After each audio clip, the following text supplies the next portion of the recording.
Muy bien, buenos días. Vamos a seguir en la carta de Hebreos, capítulo 13. Hebreos, capítulo 13. Y vamos a estar viendo en esta mañana el versículo 9 de ese capítulo número 13.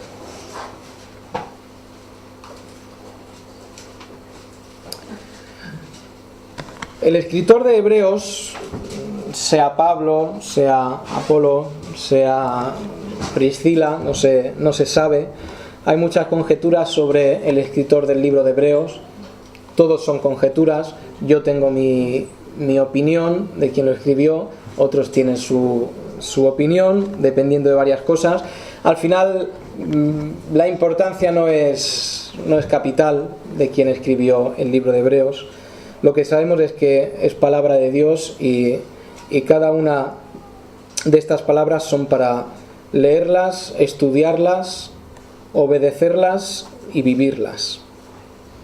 En el versículo 9 dice: no os dejéis llevar de doctrinas diversas y extrañas, porque buena cosa es afirmar el corazón con la gracia, no con viandas, que nunca aprovecharon a los que se han ocupado de ellas.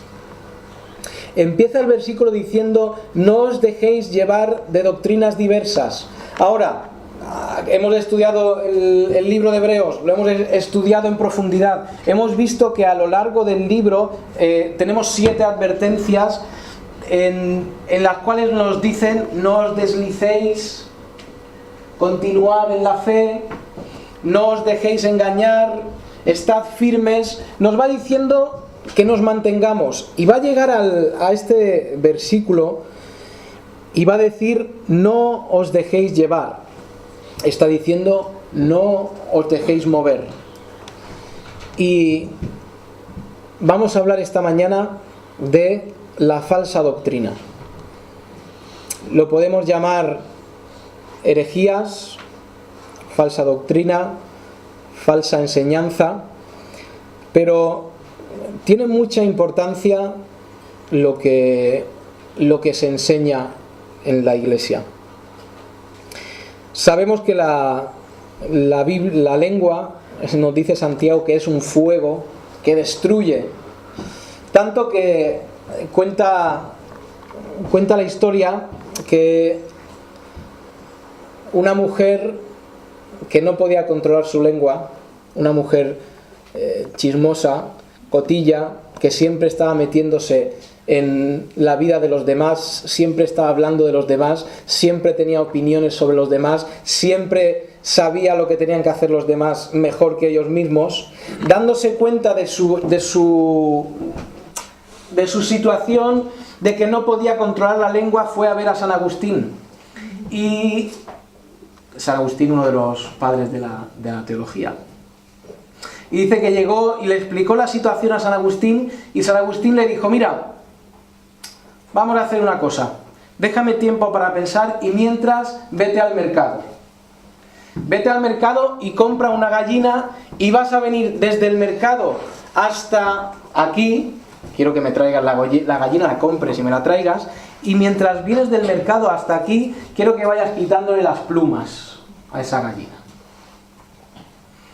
Pues la mujer, en su misterio, en su ignorancia, va al mercado, compra la gallina, y desde el mercado hasta otra vez la presencia de San Agustín va quitando las plumas a la gallina, como le había dicho.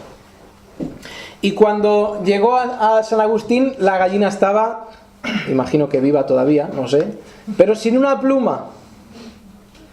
Y la señora le dijo: ya está, aquí tienes la gallina, he hecho lo que me has pedido. Y le dijo San Agustín: muy bien, ahora vuelve y recoge todas las plumas. Y la mujer dijo: imposible. Se han esparcido por todos sitios, las he ido tirando por la calle, las han pisado, las han llevado a cada punto de la ciudad, en el zapato, donde sea. Y le dijo San Agustín: pues así son las palabras de tu boca cuando salen y hacen daño. Imposible volver a recogerlas. Imposible volver a volver a meter las palabras en tu boca y no hacer daño al que has hecho daño. Y Santiago nos habla así de la lengua, y a través de la historia lo que ha usado Satanás para hacer daño a su iglesia ha sido la lengua en forma de falsas enseñanzas. ¿Desde cuándo hay falsa doctrina en la iglesia? Pues desde que se fundó la primera iglesia hay falsa doctrina. ¿Por qué? Imaginaos un mundo muy religioso como era el mundo antiguo de hace 2000 años. Un mundo no como el de hoy en día, que hablas con la gente en la calle y te dice: "Pues yo no soy ateo, yo no creo en nada, ahí arriba no hay nada". No, vamos 2000 años atrás, donde todo el mundo cree en algo, donde todo el mundo le han enseñado religión de algún tipo y tiene sus creencias. Y viene Cristo diciendo: esta es la verdad, y la gente tenía que dejar lo que creía antes para moldarse a la verdad de la religión que Cristo había traído, a la verdad que Cristo predicaba. Y cada uno venía con sus historias, con sus creencias. Y todo eso empieza a meterse a la iglesia, y desde el primer minuto que existe la iglesia hay herejías. Hay gente enseñando lo que no es correcto.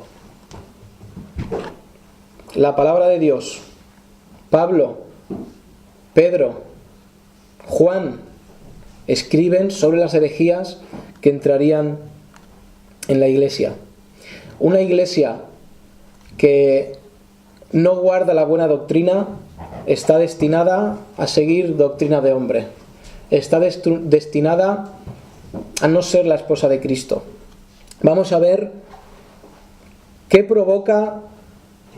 es lo que provoca la falsa doctrina, la enseñanza incorrecta en la palabra de Dios. Fijaos en 1 de Timoteo, capítulo 4.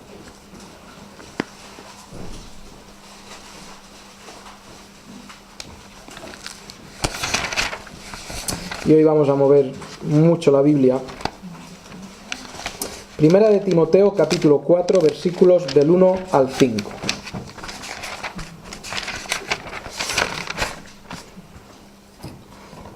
Es parte de lo que hemos leído en la lectura, pero lo voy a leer rápidamente. Empezando en el capítulo 4, en el versículo 3, como te rogué que te quedases en Éfeso cuando fui a Macedonia, para que mandases a algunos que no enseñen diferente doctrina. Primera de Timoteo, escrita sobre el año 65. Capítulo 1, capítulo 1, versículo 3. 1.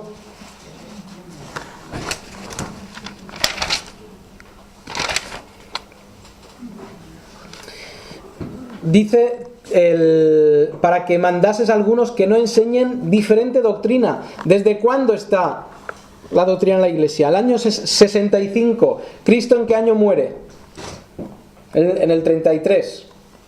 Depende, hay 34, hay un año con el cual se puede jugar. Pero en el 33, 30 años después que el Evangelio se ha extendido por todo el Mediterráneo, hay herejías en todas las iglesias. Cuando damos un salto al capítulo 4,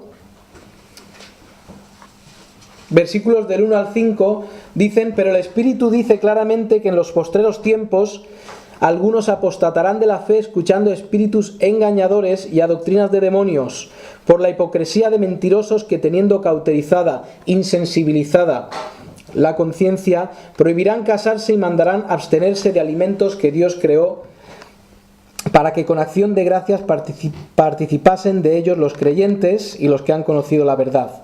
Porque todo lo que Dios creó es bueno, y nada es de desecharse si se toma con acción de gracias. Porque por la palabra de Dios y por la oración es santificado. Pero fijaos que dice al principio, el Espíritu dice claramente que en los postreros tiempos. Ahora, ¿cuándo son los postreros tiempos? Nosotros decimos, claro, Apocalipsis, son los postreros tiempos. Pero en el Nuevo Testamento, cuando se refiere a los postreros tiempos, está hablando desde que Cristo vino hasta que vuelva a venir. Esto lo llama los postreros tiempos. Lo puedes ver, lo dice así, primera de Juan 2.8, primera de Pedro 1.20, Hebreos 1.2 y Hebreos 9.26. No lo vamos a buscar por tiempo, pero en todos estos pasajes está diciendo que los postreros tiempos son ahora. Estamos en esos últimos tiempos. Y vendrán impiedades, vendrán estos con ganas de destruir a la iglesia. Dice el libro de Judas,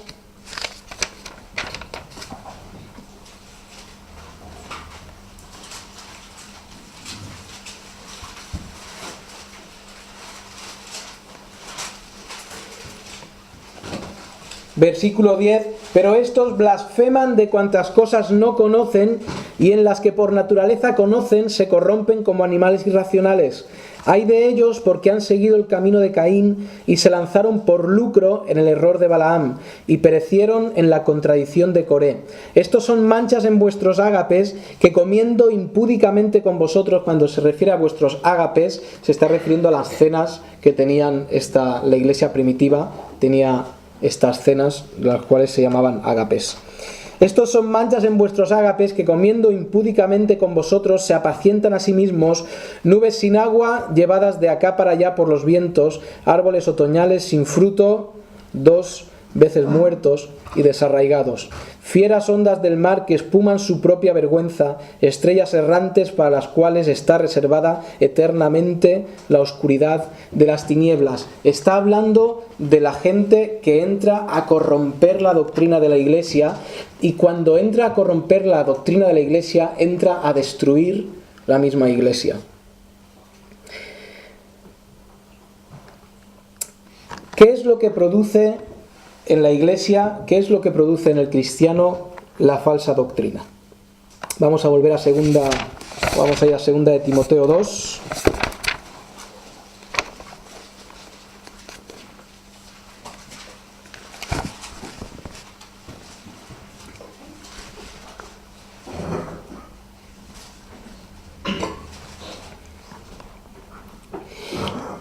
Y comenzando en el versículo 14, dice: recuérdales esto, exhortándoles delante del Señor a que no contiendan sobre palabras, lo cual para nada aprovecha, sino que es para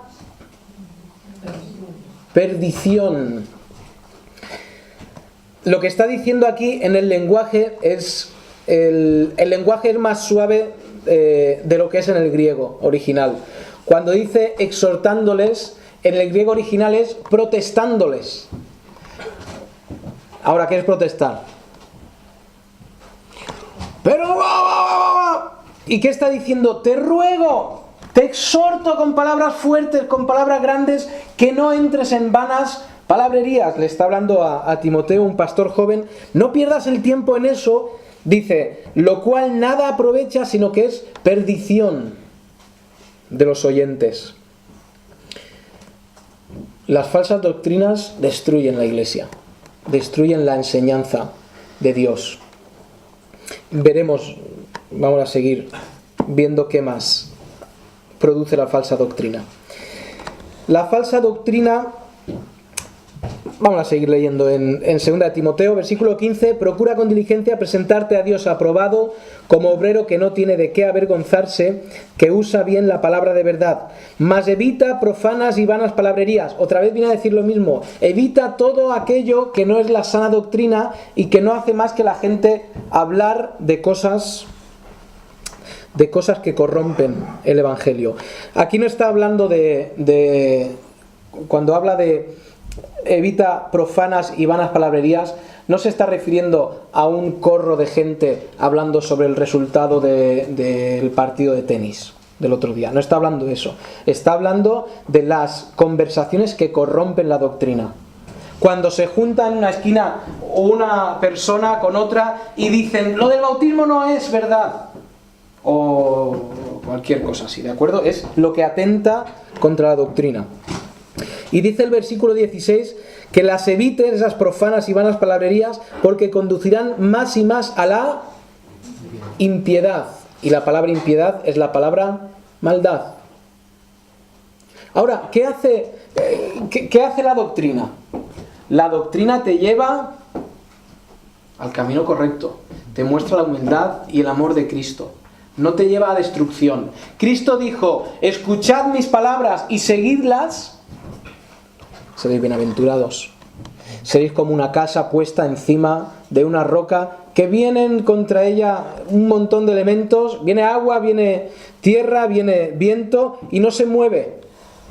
Porque la palabra de Dios vivida, la doctrina de Dios vivida edifica. En cambio la falsa doctrina lleva más y más a la impiedad. Te desvían de la verdad y te llevan a la impiedad. Seguimos leyendo, versículo 17. Y su palabra carcomerá como gangrena, de los cuales son Himeneo y Fileto. Aquí nos dice que la falsa doctrina va extendiéndose. ¿Qué hace la gangrena? Bueno, hay muchas clases de gangrena. Hay gangrena húmeda, gangrena seca, hay muchas cosas. Pero la gangrena va cogiendo y va destruyendo. Va matando el miembro que ha cogido, va destruyéndolo. Y dice, las falsas doctrinas van a carcomer como gangrena, ¿qué? El cuerpo físico no, ¿qué? El cuerpo de Cristo. Va a ir extendiéndose y va a ir destruyendo. Menciona aquí a Himeneo y Fileto. Estos dos hombres son mencionados en Primera de Timoteo, pero en Primera de Timoteo no es mencionado Fileto, sino menciona a Himeneo y Alejandro, y dice que Pablo los echó de la iglesia, a estos dos, por enseñar herejía. Aquí no sabemos qué ha pasado con Alejandro, pero ha aparecido este otro señor, Fileto, y Pablo tiene que decirles, ellos son la gangrena que está destruyendo la doctrina de la iglesia. Dice que se desviaron de la verdad diciendo que la resurrección ya se efectuó y trastornan la fe de algunos.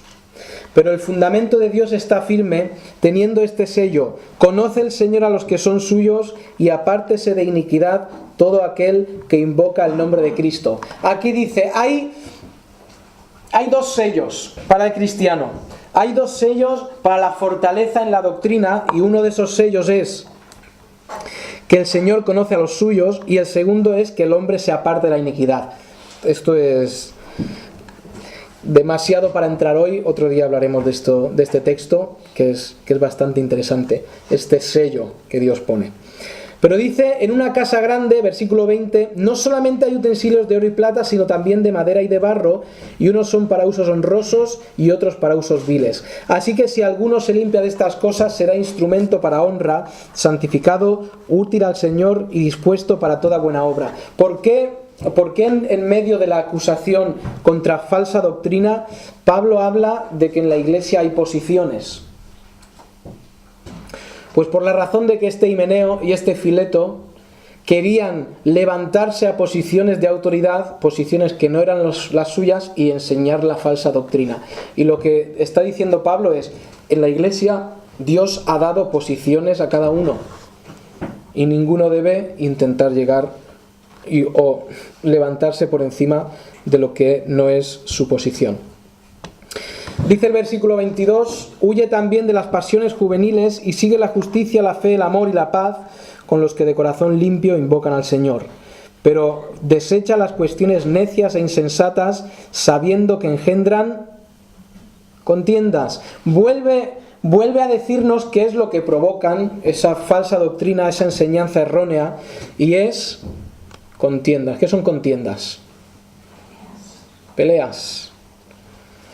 Cuando se mete la falsa doctrina, cuando se enseña lo que no se debe enseñar, lo que no corresponde a la Biblia, surgen peleas entre la congregación. Y desde luego el pastor, hablé la semana pasada de las obligaciones del pastor, el pastor es responsable de lo que se enseña en la iglesia, siempre. Cualquier doctrina no bíblica que el pastor permite que se enseñe en la iglesia, dará cuentas delante de Dios. Dios le pedirá cuentas cuando llegue delante de su presencia y dirá, tú, ¿por qué dejaste que esto entrara a corromper mi iglesia? Esto entró a destruir la iglesia e hizo daño a la esposa de Cristo, y tú eres el responsable. Por eso el pastor es el que vigila la enseñanza de la iglesia. Pero desecha las cuestiones necias e insensatas, sabiendo que engendran contiendas, porque el siervo del Señor no debe ser problemático. Este es un buen versículo para los pastores. No hay que ser problemático. Y cuando habla de contencioso, habla del carácter. ¿De acuerdo? Hay personas, y todos conocemos a una persona así, que es de carácter problemático, ¿verdad? Si esto se hace así, le molesta. Si esto no se hace así, le molesta. Si se cambian las sillas de lugar en la iglesia... A ver si me vuela un zapato. Si se cambian las sillas de lugar en la iglesia, hay problemas. Sí, por todo hay problemas. Gente que a nada le agrada y por todo va a entrar en contienda y en conflicto. Está hablando de la forma de ser, del carácter del siervo de Dios. Y el siervo de Dios debe enfrentar las herejías y la falsa enseñanza con, como dice aquí, amabilidad y dureza. Dureza no, firmeza. Que con mansedumbre corrija a los que se oponen, por si quizá Dios les conceda que se arrepientan para conocer la verdad y escapen del lazo del diablo en que están cautivos a voluntad de él. La falsa doctrina lleva también a desviarse de la fe. No lo dice aquí Timoteo, lo dice en Colosenses, Pablo.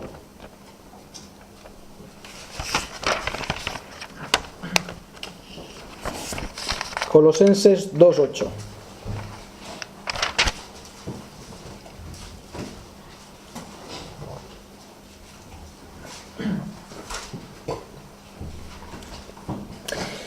Dice, mirad que nadie os engañe. ¿Veis cómo la Biblia repite un montón de veces en un montón de sitios? Cuidado con las enseñanzas falsas. 2:8 dice, mirad que nadie os engañe por medio de filosofías y huecas sutilezas. Y huecas sutilezas, lo tenía aquí en el griego original, da igual. Y huecas sutilezas según tradiciones de hombres, conforme a los rudimentos del mundo y no según Cristo. La herejía, la falsa doctrina nunca va a apuntar hacia Cristo.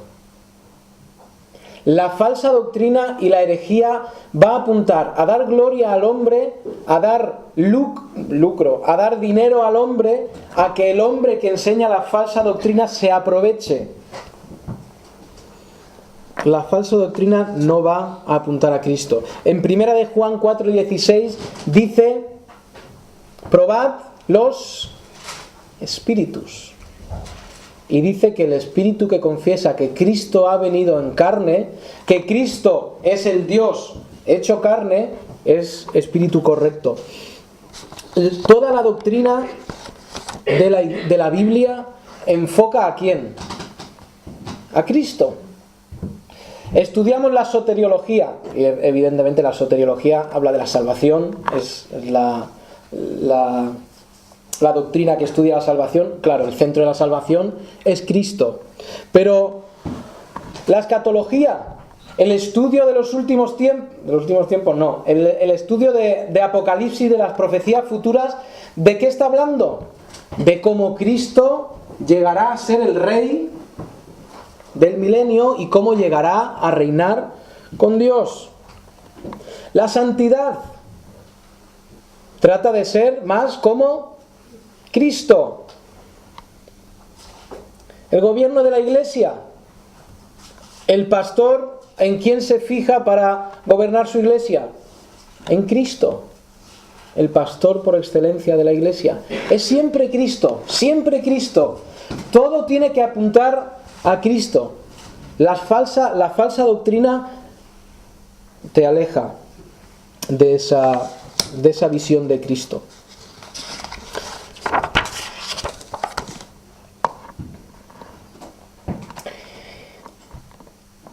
¿Qué pasa hoy en día? Cuando hemos visto todo lo que provoca la falsa doctrina en la Iglesia, ¿qué pasa hoy en día? Que el mundo evangélico está lleno de falsa doctrina, lleno de enseñanza que no es bíblica y enseñanza que en vez de apuntar a Cristo, apunta a los hombres. Vamos a 2 de Pedro 3:16.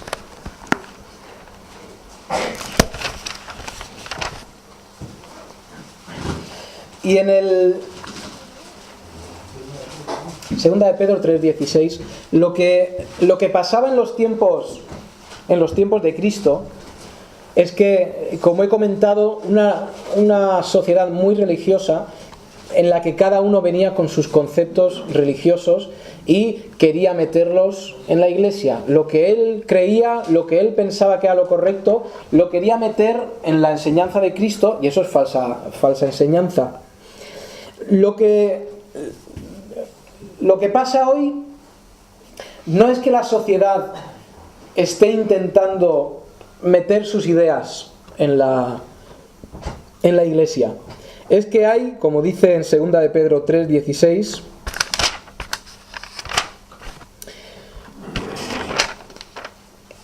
empezamos desde el 15. Y tened entendido que la paciencia de nuestro Señor es para salvación, como también nuestro amado hermano Pablo, según la sabiduría que le ha sido dada, os ha escrito casi en todas sus epístolas, hablando en ella de estas cosas, entre las cuales hay algunas difíciles de entender. Pues sí, Pablo escribía a un nivel muy alto, las cuales los indoctos e inconstantes tuercen, como también las otras escrituras, para su propia perdición, y yo añadiría aquí beneficio. ¿Qué es lo que está pasando hoy? Pues como yo veo el mundo evangélico, es que es de dentro de la iglesia de donde sale la enseñanza errónea. De hombres que por lucro, por interés, tuercen la palabra de Dios, usan la palabra de Dios para decir lo que ellos quieren y lo que a ellos les interesa.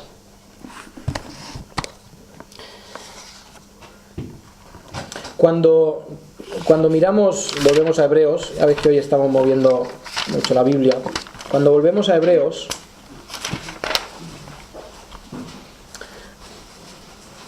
usáis unas palabras en el capítulo 13,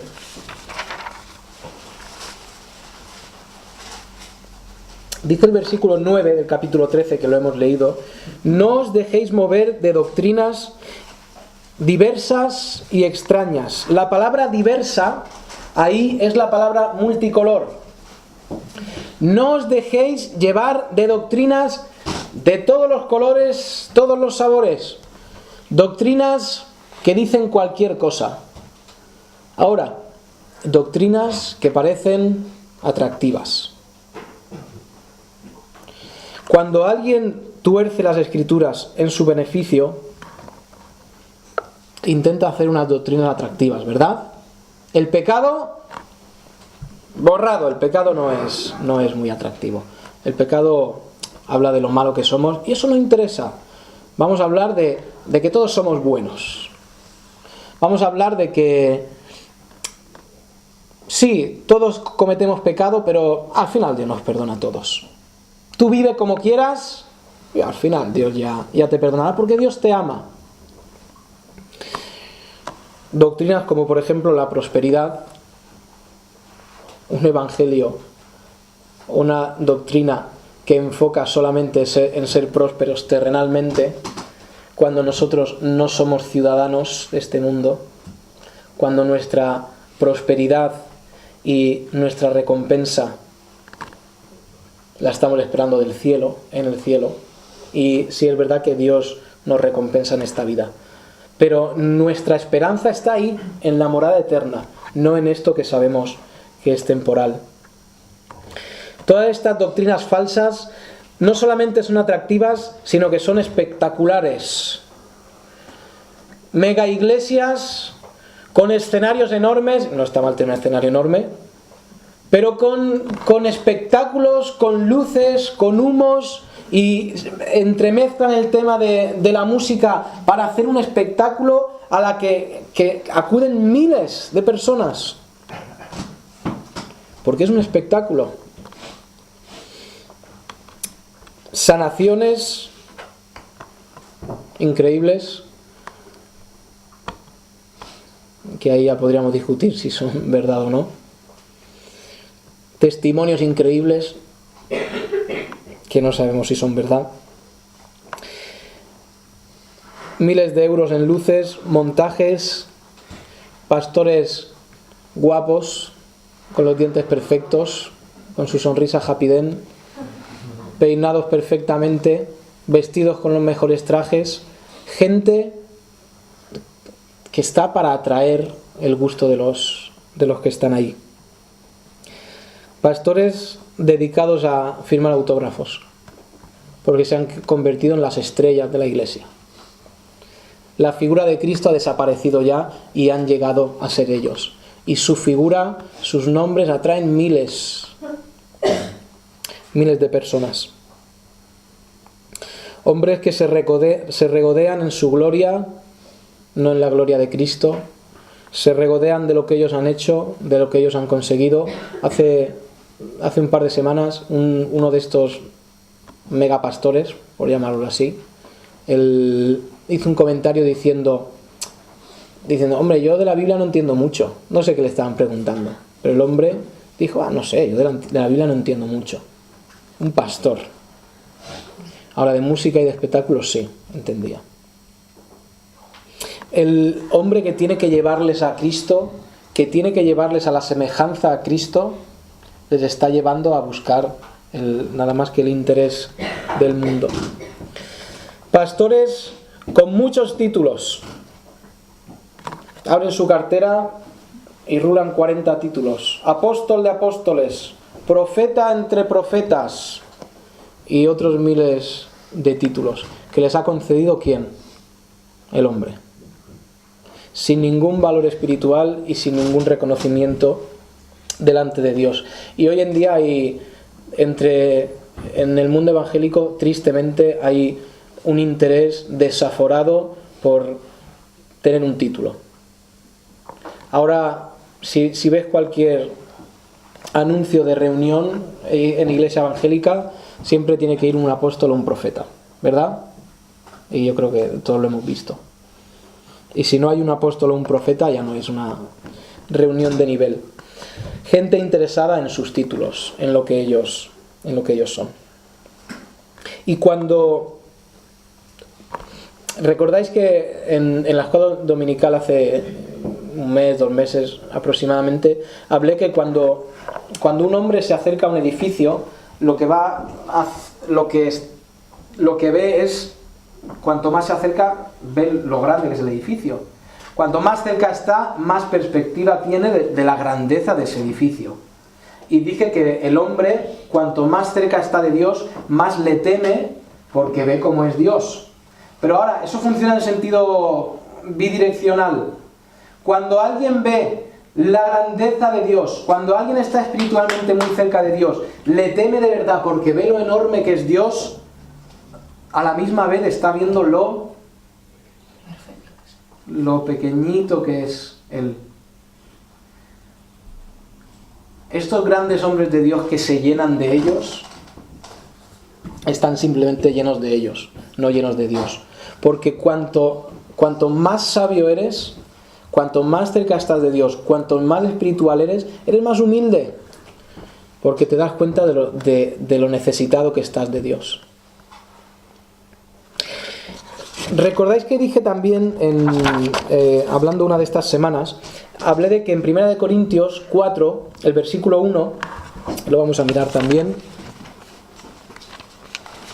1 Corintios capítulo 4, versículo 1.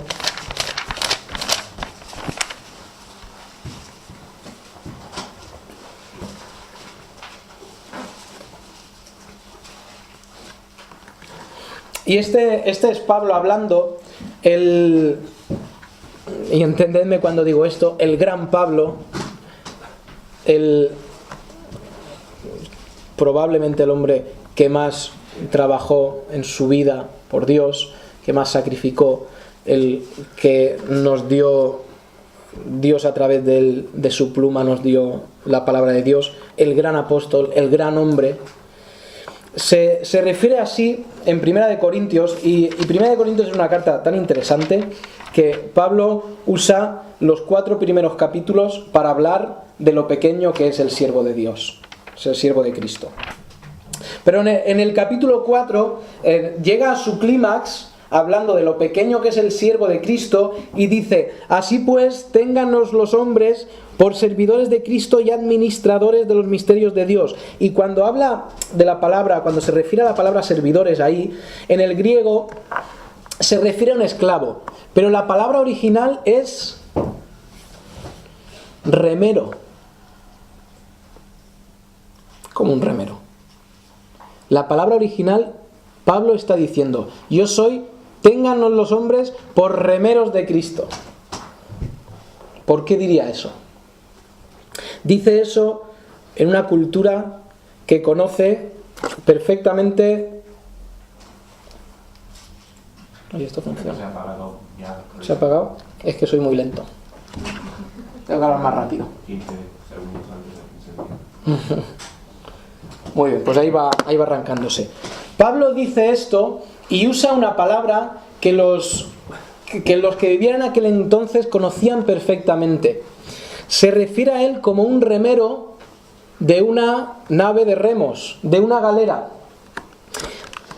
Y ahora voy a explicar un poquito más qué clase de remero, porque también nos habla de qué clase de remero era.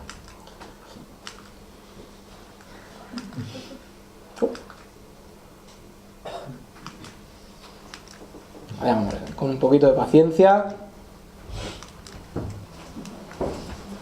Muy bien, aquí estamos.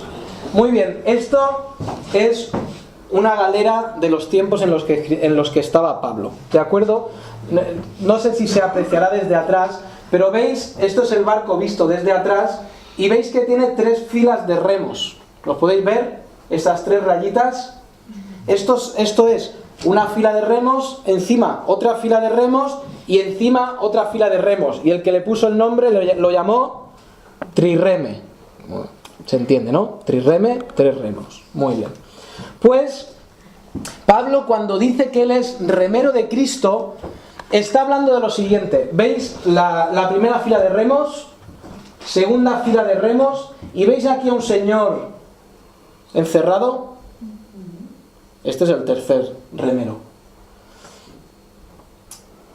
En la primera fila de remeros, esto es historia, ¿de acuerdo? En la primera fila de remeros iban soldados a sueldo, ¿de acuerdo? Esto eran naves de guerra que se usaban en aquel entonces, acababan en pico y se dedicaban estas naves a empotrar a otras naves y partirlas por la mitad. A esto se dedicaban estos barcos, en aquellos años muy popular. En la primera fila, soldados a sueldo. En la segunda fila, un escalón inferior, los soldados que estaban cumpliendo algún tipo de castigo y eran mandados a esa parte inferior. Y aquí abajo estaban los condenados a muerte. Cuando alguien en la sociedad romana era condenado a muerte, se le podía conmutar el castigo por remar ahí, hasta que muriera. En la parte de abajo de un barco, un montón... Esto es una fila de hombres, no hay un hombre solo, ¿de acuerdo? Esto es un barco partido por la mitad. Un montón de hombres en un sitio pequeño, oscuro, lleno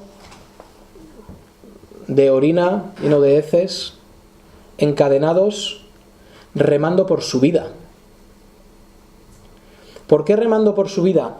Porque al estar encadenados al barco, cuando el barco se hundía, se iban detrás. ¿Qué está diciendo Pablo cuando dice yo soy un remero de estos? Está diciendo yo soy un condenado que Cristo me ha salvado. Yo no soy un gran hombre. ¿Cómo podría yo ser un gran hombre si todo lo que yo tengo me lo ha dado Dios? Yo soy un condenado, que Cristo ha tenido misericordia de mí. ¿Dónde está ahí el orgullo? No está en ningún sitio el orgullo ahí. Eso era lo más bajo de la sociedad, lo último de la sociedad. Quizá el peor trabajo, no lo sé, de la sociedad. Pero no habría ningún orgullo en eso. Y Pablo está diciendo, yo soy eso. No hay lugar para el orgullo en la vida del cristiano y no hay lugar para el orgullo en la vida de una persona que Dios ha puesto como pastor de una iglesia o como autoridad de una iglesia.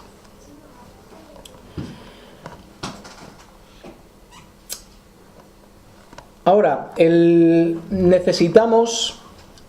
hombre necesita doctrina. Necesita doctrina correcta o incorrecta.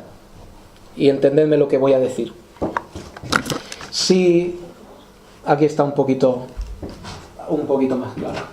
Aquí están los nombres de los que trabajaban en cada puesto. Pero fijaos que el hombre necesita ser alimentado. ¿De acuerdo? ¿Sí? Desde el animal más pequeño al animal más grande de la tierra, todos comen, ¿verdad? ¿No habéis escuchado aquel que dice, ¿tú crees que lo que me ha pasado?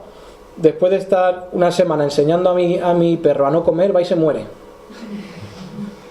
Todos los animales comen, desde el más pequeño hasta el más grande. Y sabéis, nosotros comemos, y si no comemos, morimos.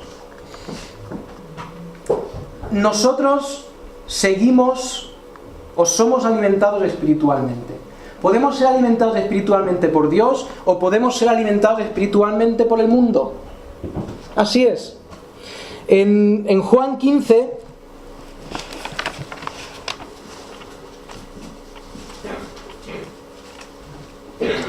capítulo 15 de Juan, tenemos un pasaje muy muy conocido.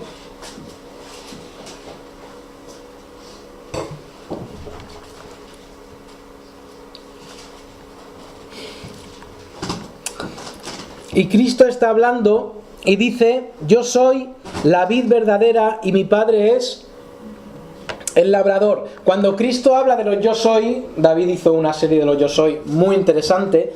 Y si resumo mucho, todo lo que dijo David, es que en cada yo soy, Cristo está dando un aspecto de su persona, de lo que Él es para el hombre. ¿De acuerdo? Cuando llega a decir, yo soy la vid verdadera y mi Padre es el labrador, nos pone la imagen de una vid. Y en todas las imágenes, en todas las veces que Cristo dijo yo soy, ¿en cuántas habla de alimento? Yo soy la luz. No, yo soy la luz, no, eso no es alimento. Yo soy el pan de vida. También hablan en yo soy el pan de vida. Y también está hablando de alimento, de comunión. Porque está muy cerca el alimento de Dios con la comunión de Dios. ¿Por qué?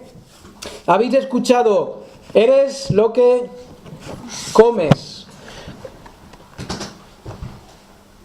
Si el cristiano come y bebe de Cristo, ¿qué va a terminar siendo?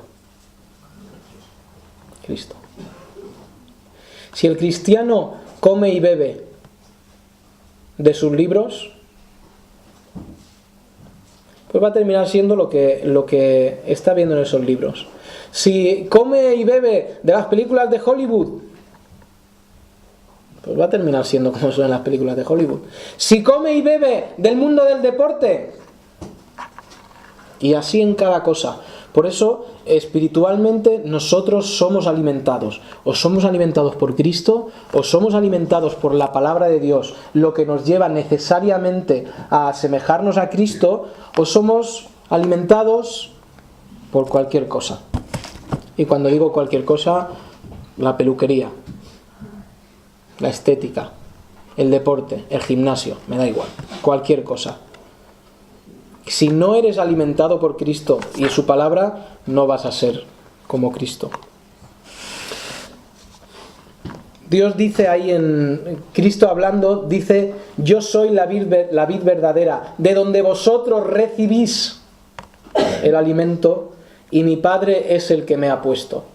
Mi Padre me ha puesto, me ha plantado para que vosotros recibáis de mí. Todo pámpano que en mí no lleva fruto lo quitará, y todo aquel que lleva fruto lo limpiará para que lleve más fruto. Ya vosotros estáis limpios por la palabra que os he hablado. Permaneced en mí y yo en vosotros. Como el pámpano no puede llevar fruto por sí mismo si no permanece en la vid, así tampoco vosotros si no permanecéis en mí. Yo soy la vid, vosotros los pámpanos. El que permanece en mí y yo en él, éste lleva mucho fruto, porque separados de mí nada podéis hacer. El que en mí no permanece será echado fuera como pámpano y se secará, y los recogen y los echan en el fuego y arden. Si permanecéis en mí y mis palabras permanecen en vosotros, pedid todo lo que queréis y os será hecho. En esto es glorificado mi Padre, en que llevéis mucho fruto y seáis así mis discípulos. Y no vamos a entrar en todo eso. Pero algunas religiones quieren usar lo físico para alimentar lo espiritual, ¿verdad? Algunas religiones dicen: dame y a cambio del dinero que tú me das, yo te voy a dar beneficio espiritual. ¿Sí?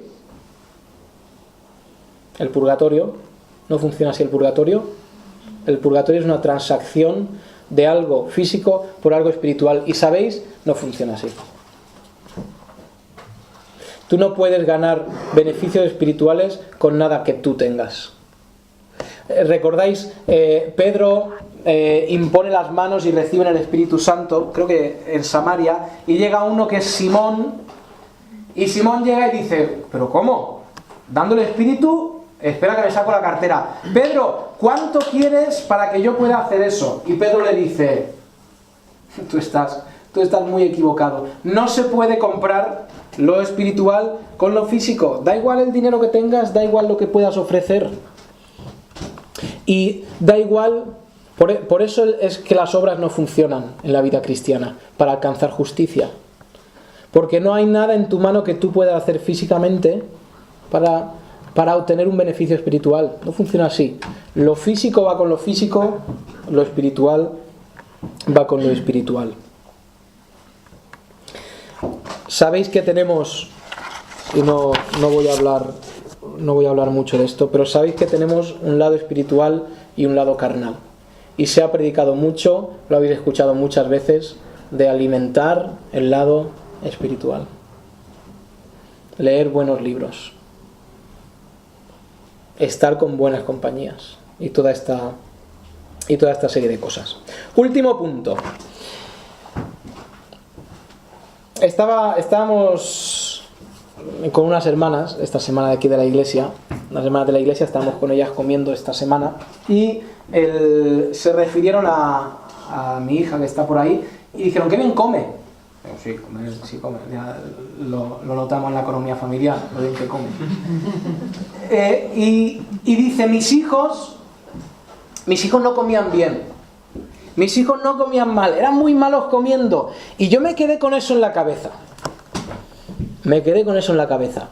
Y cuando estaba preparando esto, me vino a la cabeza y dije: comer bien es una característica del hombre. Hay gente que come muy bien y hay gente que come muy mal, ¿verdad? ¿Y sabéis que en la vida espiritual es igual? ¿Sabéis que cuando Cristo nos dice: haceos como niños, hablé la semana pasada de hacernos como niños, el niño es una persona altamente enseñable, ¿sí? Altamente moldeable. ¿Y sabéis en lo que nos tenemos que convertir nosotros? En personas altamente enseñables. ¿Qué pasa? Que a veces te encuentras personas que no les puedes enseñar. ¿Por qué? Porque lo saben todo. Cualquier cosa que le vaya a decir, sí, yo ya lo sabía. Yo soy hombre, yo no voy a saberlo. No, eso que tú dices, eso no puede ser así porque yo creo de esta otra forma. Y son personas que pierden la capacidad de aprender. ¿Sabéis por qué? Porque para aprender hace falta humildad. Y para aprender hace falta primero reconocer que no sabías. Y no queremos rebajarnos a reconocer que no sabíamos. Preferimos decir, yo ya lo sabía. Hombre, ¿cómo no voy a saberlo yo? Juan 8:37.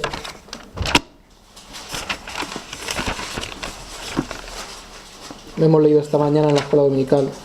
Pero dice Juan 8:37: sé que sois descendientes de Abraham, pero procuráis matarme porque en mi palabra no haya...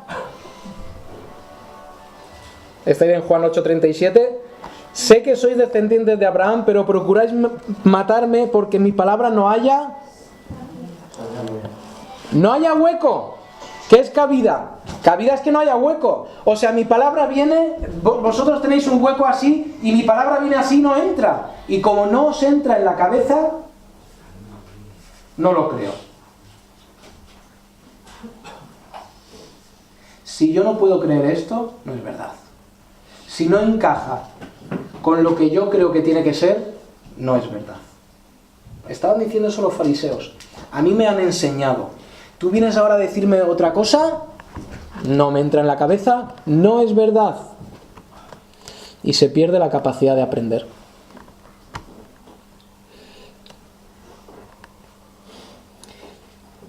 Cuanto más cerca de Dios, igual que el hombre que se acerca al edificio, más necesitados de Dios también. Más cuenta nos damos de lo pequeño que somos y de lo que necesitamos a Dios en nuestra vida.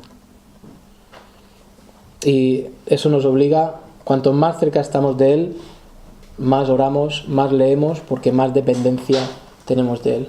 Porque sabemos que Él es el pan, que Él es la vid y que nosotros, nuestra vida tiene que venir de Él. Porque el pámpano que no recibe de la vid muere. Y nosotros, cuando llegamos a entender la madurez cristiana, llegamos a decir, si no tengo a Cristo, si no me alimento de Cristo, muero espiritualmente, porque me quedo seco. Objetivos de esta predicación: entender los peligros de la falsa doctrina, y entender, en segundo lugar, la importancia de ser alimentados con la correcta doctrina. ¿De acuerdo? Vamos a orar. Gracias, Señor, porque nos has dado tu bendita palabra, donde nos has dado también tu Espíritu Santo, que nos lleva delante de tu palabra y nos ayuda a entenderla. Señor, tu Espíritu nos ayuda a entender la palabra de Dios, tu palabra, tu mensaje. Gracias también porque has puesto cerca de nosotros, has puesto personas más maduras, más espirituales, que nos ayudan en los lugares que nosotros no entendemos. Señor, ayúdanos a defender la verdadera doctrina con uñas, con dientes. Señor, pelear porque se mantenga esa sana doctrina, y ayúdanos a ser alimentados por lo espiritual. Ayúdanos a ser alimentados por tu palabra y a tener esa vida espiritual que necesitamos, Padre. Gracias en el nombre de Cristo. Amén.